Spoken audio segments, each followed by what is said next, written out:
Jim Collins, Good to Great. In Jim Collins' previous bestseller, Built to Last, he explains how great companies sustain high performance and stay great. But most companies aren't great, which leads to the burning question, how do companies go from good to great? And what do they do differently than their competitors who stay mediocre? Small caveat here, while I'm sure anyone can learn something from this book, it's probably most useful to those who already work for a company they would consider at least good.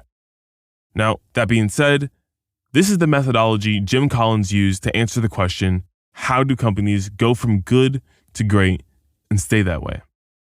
Jim and his research team studied 3 groups of public U.S. companies over a 5-year project. First, good to great companies.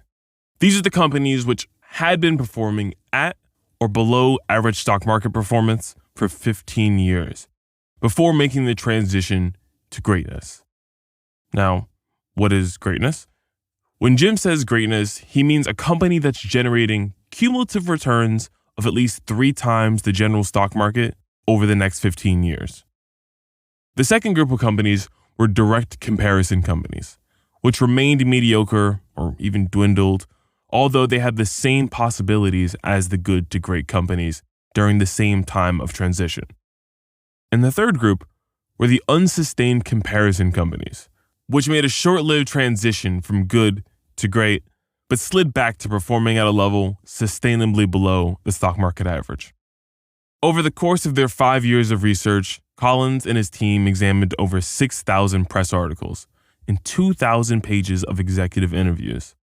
The goal was to discover what the good to great companies had done differently, and thus help other companies make the same leap.